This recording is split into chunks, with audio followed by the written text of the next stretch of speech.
Hello and welcome. In today's video, we will talk about probability, sampling, and hypothesis testing. We will discuss a bit about probability, what is probability, what are the concepts and the rules in probability.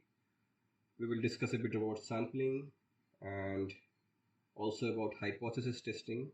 And like all the other videos, after this video, I'll be uploading a video where I'll be walking through all the examples that I mentioned in this particular video. So let us start with probability. Probability is a measure of chance of something happening, some particular event happening. It ultimately gives a measure of uncertainty or certainty of a particular event happening. For example, what are the chances of a sales happening?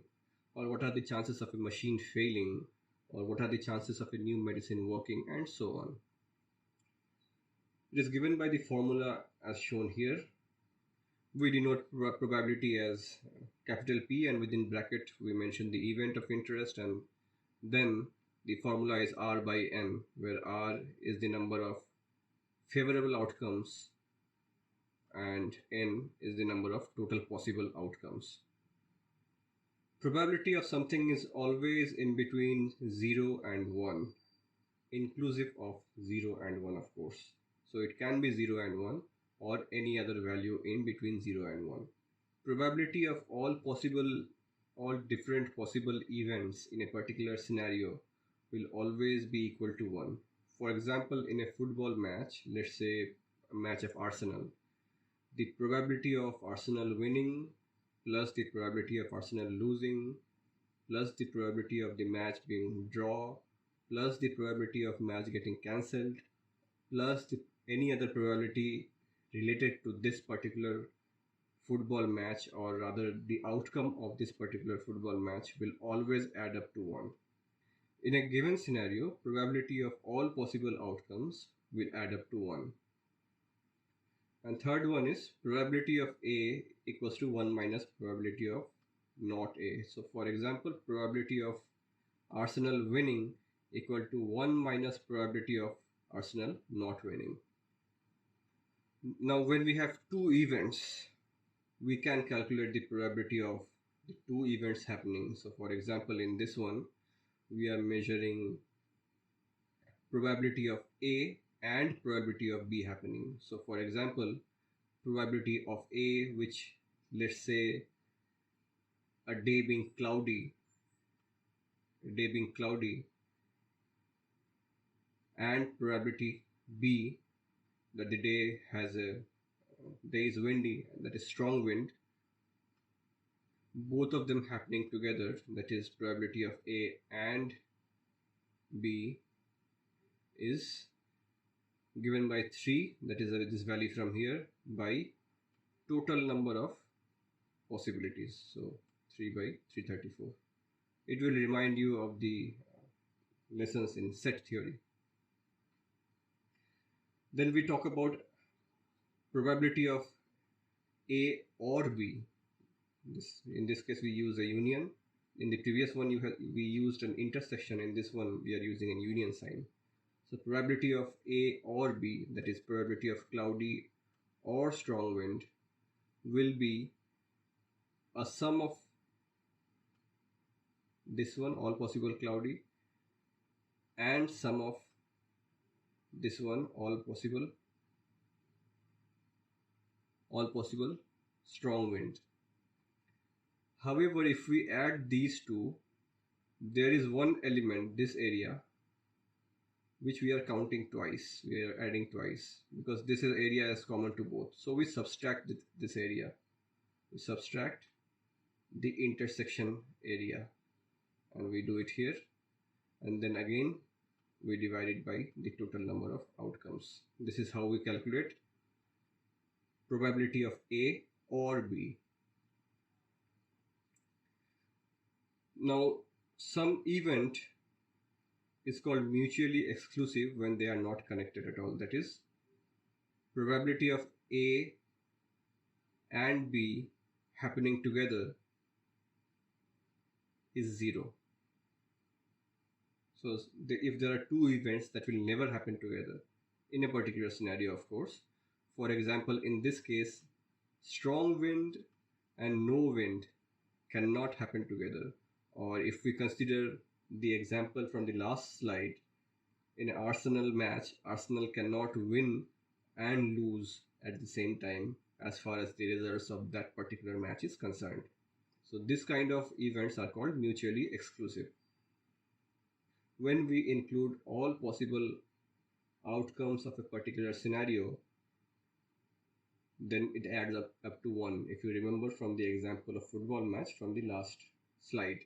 So similar, those set of probabilities are called collectively exhaustive. In this case, cloudy and non-cloudy. So this cloudy and non-cloudy will, the probability of cloudy or non-cloudy will always be 1. Probability, if you want to calculate in this table, so probability of cloudy and non-cloudy, probability of cloudy will be 21 divided by 34, and probability of non-cloudy will be 13 divided by 34.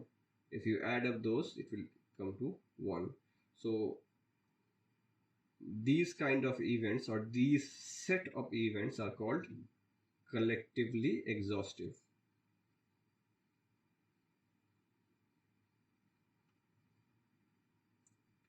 Now there are some types of probability. The first one is called marginal probability, where we are concerned about the probability of one particular event. So probability of, let's say, cloudy. So probability of, let's say, cloudy. The second one is called joint probability, where we try to find out, let's say, cloudy and strong wind. So we are using two probabilities and trying to find out the joint probability, cloudy and strong wind. So this by this. The third one is called conditional probability. So for example, cloudy given there is a strong wind. So what is the probability of a cloudy day given the day has a strong wind?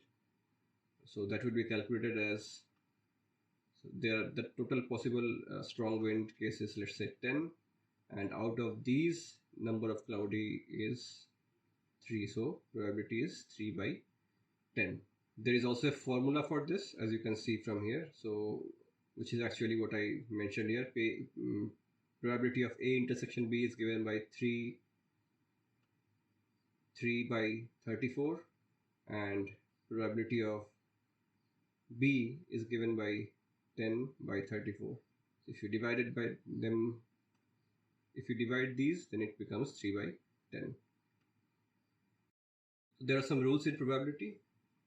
So for mutually exclusive events, if you remember mutually exclusive from the previous slides, these are events that cannot happen together.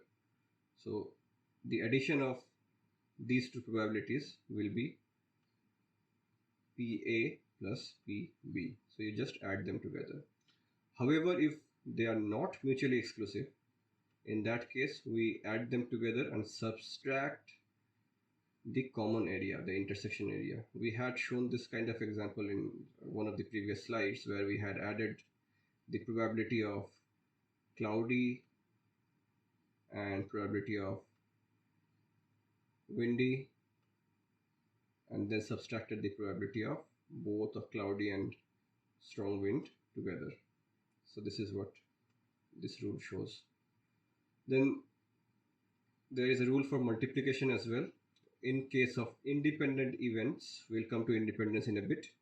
In case of independent events, probability of A and B happening together is given by PA multiplied by PB, probability of A multiplied by probability of B. In case of non-independent events, it becomes PA given B multiplied by P of B.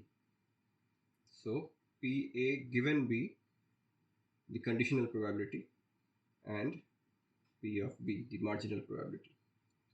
Now to understand if two events are independent or not, what you do is you find out the probability of A given B and see whether it equals to the probability of A.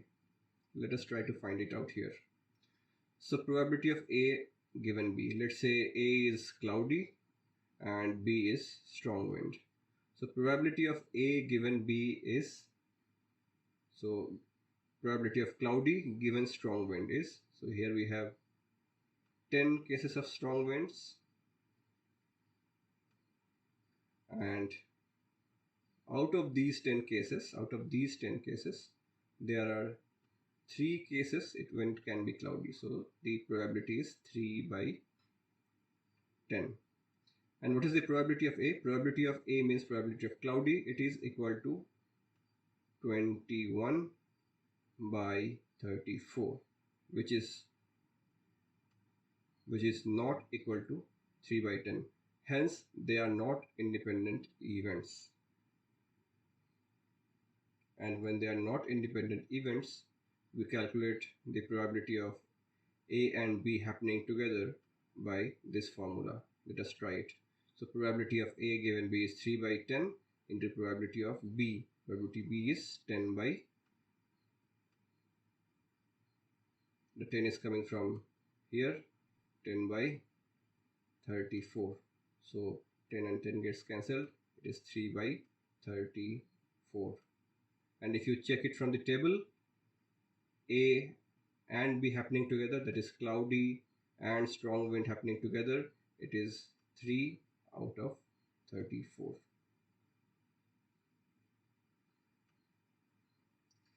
Now let us come to probability distribution. What is probability distribution? From one of the previous videos you may recall that we can plot distributions of possible outcomes. So let's say weight of students in a class. We could draw histograms which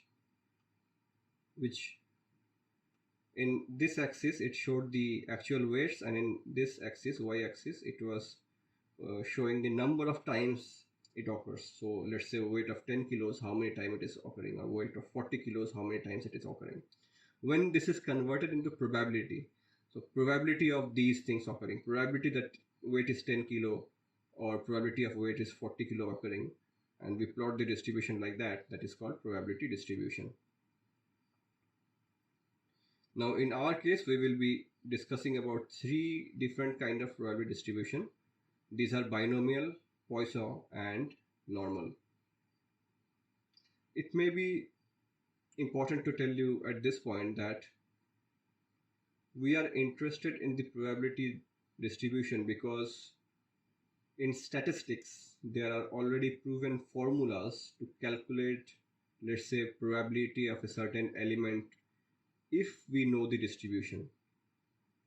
So if the distribution is binomial and we know some of the properties of the distribution, we may be able to, or rather we can calculate probability of certain event happening, or we can calculate the probability of a set of events happening, or we can calculate the mean, or we can calculate the standard deviation. So different things in different cases, different combination of things in different distributions. And that is why we try to use these distributions. There are more distributions, but in this one we are focusing on these 3. So when do we use binomial distribution? When do we know that there is a binomial distribution? There is a simple thing. Whenever there is a yes no question, for example, here we are asking about in your website, in 1 in every 5 people spend more than 30 seconds. So if you pick random 10 people, what is the probability that 2 of them have spent more than 30 seconds? So what you are asking is asking for the probability that whether or not someone has spent more than 30 seconds. So whether or not, that's ultimately a yes no question. So it becomes a binomial question. Whenever there is a yes no involved, it is a binomial distribution. Second is Poisson. Whenever there is an interval involved, so here we have an interval of 1 day. It can be an interval of, let's say, volume or any other interval. And so whenever there is an interval involved and whenever there are a discrete set of outcomes, usually it's a whole number. So whenever these two scenarios are there together, that is a one interval and let's say a discrete whole number, we use Poisson. And whenever there is a continuous variable involved, for example here we are using 50 seconds, which is a continuous variable, we assume normal distribution. When we do the walkthrough in R, I will show how we use these distribution or knowledge of these distribution to solve the questions that I have asked. Next we'll talk about sampling. So why sampling is important. For example, if you want to know what is the average weight of, let us assume that you want to know what is the average weight of all the Indian citizens. If you want to find out weight of every individual citizen of India and then calculate the average, even if it is possible, it's going to be very expensive and it's going to be a very complex and extensive project. So a better way to do is take a random sample. Take a random sample of the population and find the statistics. The other situation could be, for example, in a production line. Let's say it produces a small item, let's say soap, and you want to check if all the soaps that are coming out from the production line have a particular weight or not. You practically can never weight all the soaps, because when we talk about all the soaps, a substantial amount of it is going to be produced in future. So if something is going to be in future, you cannot measure it right now, at least physically. So it is basically impossible. In that case, you take a sample and then measure the statistics. So for example, in the first case we had mentioned, let's say weight or maybe height, h, we can consider height. We want to understand what is the average height of a population. We cannot do it individually, so what we do is we take a sample h, we take a sample and we find that the average height is h1. We take another sample and we find that it's h2. We take another sample, it's h3. We take another sample, h4.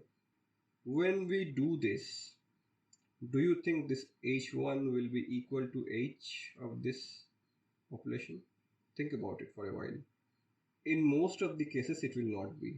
Rather it will be a very rare occasion when this h1 will equal to this capital H. But what will happen is this h1 will lie within a certain range of this h1, h2, h3, h4, all of them will lie within certain range of h. So for example, if this is h, there is a 99.7% probability that they will be between 3 sigma, that is 3 standard deviations from this mean, from the population mean. So the sample mean will be in between 3 standard deviations from the population mean. So the sample mean will be within the range of plus minus 3 standard deviations from the population mean in 99.7 of the cases. Now if when we know this particular thing, we can use it in the following ways. First is if we know the population mean, then we can estimate the range of sample means. And secondly, if we know the sample means, we can estimate what is possibly the population mean, of course with a confidence interval or within a range. We will show how it is done when we do a walkthrough in R. So not just mean, we can do it with proportions, we can do it difference in proportions, and we can do it in difference in means. So let us talk a bit about hypothesis testing, because in the previous slide we spoke about some tests from the sample. Hypothesis testing. So in hypothesis testing,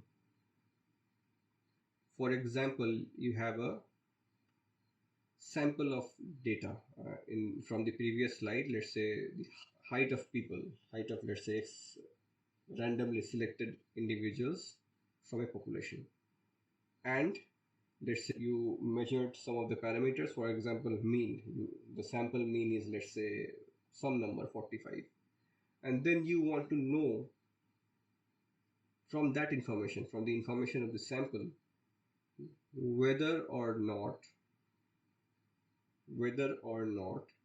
the mean of the population can be 50. So let's say you have a sample, you have collected a sample, different samples here,